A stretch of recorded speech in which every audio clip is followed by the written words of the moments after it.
Ayan, so ayan, parang look fresh ako for today's video. Char.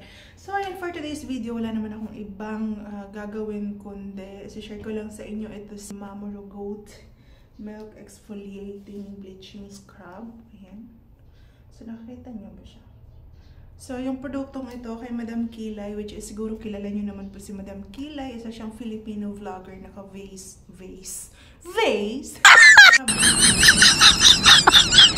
Siya. So ito, exfoliating glow bleaching scrub. So meron siyang niacinamide. Ayan. Plus alpha-arbutin. Meron din siyang collagen with vitamin E, glutathione, whitening for face and body. So meron na siyang 300 grams. So ayan siya mga kabayan. Nagustuhan ko lang dito sa scrub na ito, which is mabango siya at malambot siya sa katawan. Wala siyang, meron kasi akong ibang na-try, hindi ko lang kasi nagawa ng video by that time, yung ibang mga products na na-try ko. So, hindi ko to nilabas just because nagbebenta ako, pero ito yung totoo dito sa produktong ito. So, this is my face. So, ayan, ito nga pala yung packaging niya, may plastic siya. So, tatanggalin ko lang, which is maliligo naman ako. So, ito siya. Yung benefits na ito, so meron siyang nakapag-moisturize siya ng skin, unclog pores and prevent ingrown hairs, smoother and even skin, removes dead skin cells. So which is sa product na ito, hindi pa nga siya nabubuksan ng bango. Super bango niya, promise. Kung bibili kayo, hindi kayo magsisisi dito.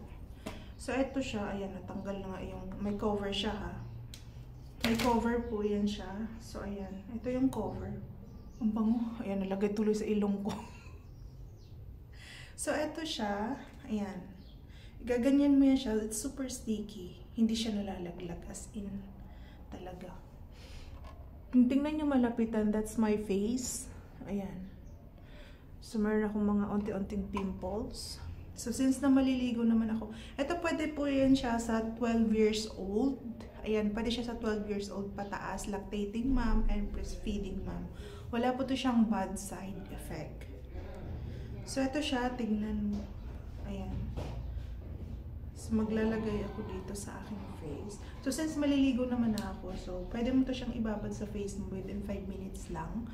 And sa katawan naman, 30 minutes up to 1 hour. Depende sa'yo kung ano yung pinakamahabang oras mo. Kung may sapit ka na oras, para magbabad. Ayan. Super pretty. Ang bango niya, promise. And take note lamang dito ha, wala siyang, alam mo yung magaspang sa balat, hindi siya ganun. Para lang to siyang, para lang siyang lotion. So, ito lang yung ibabad ko ng mga 5 minutes, yung kabilang face.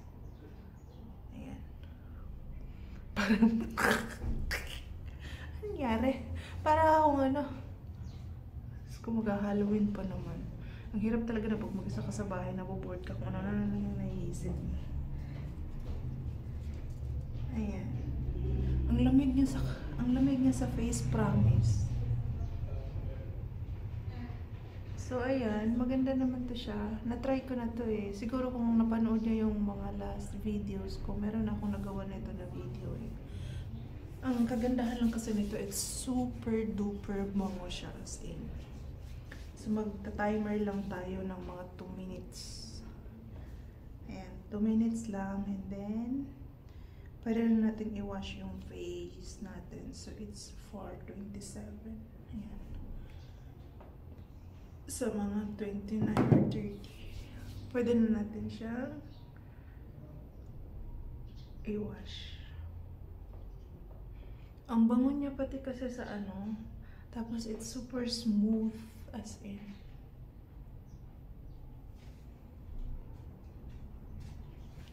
Wala pa akong filter ha. Basta totoo lang.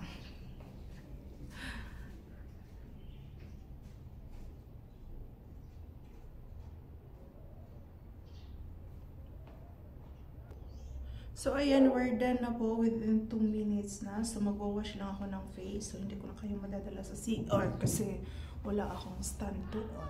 So, I'll be back.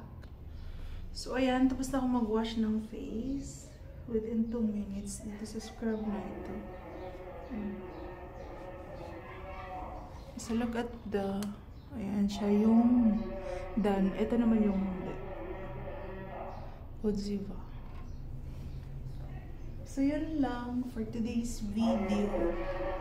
Pwede nyo rin naman ito siyang gamitin sa katawan. So babad lang kayo ng mga 30 minutes to 1 hour sa pagbabad nito. So ako kasi wala akong sapat na oras and then tamad akong magbabad.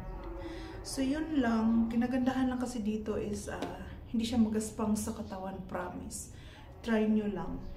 So I think nasa mga 195 pesos to siya sa Pilipinas. Pero dito sa Egypt wala na akong stocks. Out of stock na ako, so still waiting na lang. Hopefully soon, inshallah, magkaroon din tayo ng stocks dito. Bye!